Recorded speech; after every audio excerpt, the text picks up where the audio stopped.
Man, AMD's packaging game just keeps getting better and better. What's up guys, I'm your host Snows and this is your boot sequence.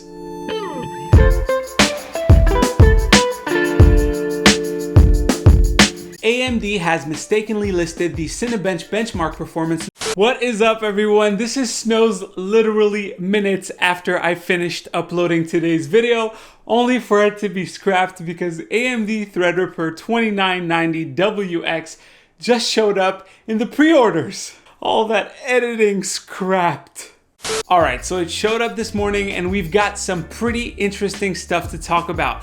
The boost clock is actually different than what was predicted, and we've got a base clock of 3.0 GHz and precision boost of 3.4, unlike the 4.2 GHz that we've seen in many leaks. Now that doesn't mean that the CPU won't be able to boost all the way up to there, since XFR should still be in play. With XFR, so far, we usually got a 100 to 200 MHz boost. With XFR2, we got more, but it isn't defined by a specific number. So does that mean XFR2 will give us an extra 800 MHz?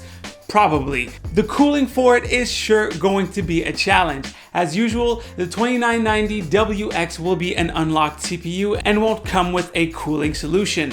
Price-wise, $17.99 is the lucky amount, and its release date is actually in about a week on the 13th of August. The 24, 16, and 12 cores should follow suit in a few months. Look, I don't have insider info or crazy contacts, but I still wanted you guys to get the proper news. Now let's go back to me before I scrap the video, and I'm gonna talk about the packaging a little bit, but don't worry, I make some pretty good observations, so stay tuned.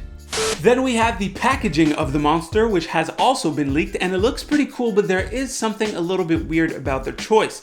All throughout their presentation and on their teasers, Threadripper was promoted as sort of this heavy metal thing. I remember them even saying, we're bringing heavy metal computing with the 24 core. Even the logo had some metal inspiration, but nope, nothing like that on the packaging. At least I'm kind of glad that they kept going with the over-the-top box with LED lights and stuff. And now let's move on to In Case You Didn't Know.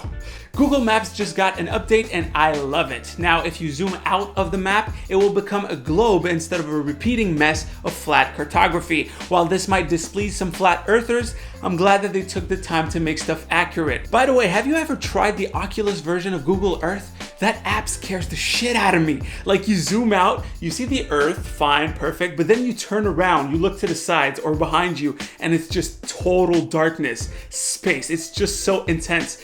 That's probably why I haven't pulled out my Oculus since I moved.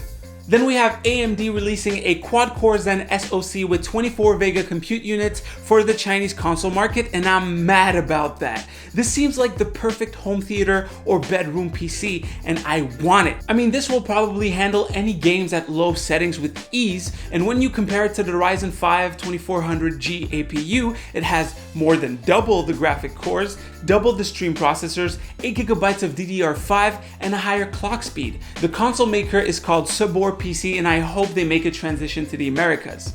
Then in gaming, Fortnite for Android will not be available on the Google Play Store, and this is a pretty smart move from Epic. You see, when you buy an app, Google takes 30% and so does Apple on the App Store. But since Android is more open and allows the app to be installed easily with other means, well, Epic is bypassing this 30% cut and getting 100% of the money out of the microtransactions. I mean, think about it this way. The iOS version made $15 million on its first 3 weeks. That's $4.5 million that Apple puts in its pockets. Like, it's crazy.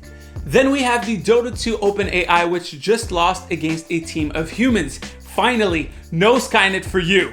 Update: OpenAI actually won 2 games, and that last one was lost because the heroes for OpenAI were chosen by the audience. It does sort of make things a little clearer about the inner workings of the AI. It seems like all it wants to do is build a strong lineup and then attack on the base, which is pretty much the point of the game, but with enough tweaking, the bot will probably still come out on top. Hooray for AI, I guess. And now to answer a question from you guys, and today it is, where do you get your t-shirts? Well, I bought them all at an outlet mall in a store called Urban Planet here in Montreal. I saw them all laid out and I just bought pretty much every single one of them that had this sort of pattern. It kind of sucks they stopped selling them though. Maybe that's a good idea for a boot sequence shirt like that. What do you think? Let me know down below.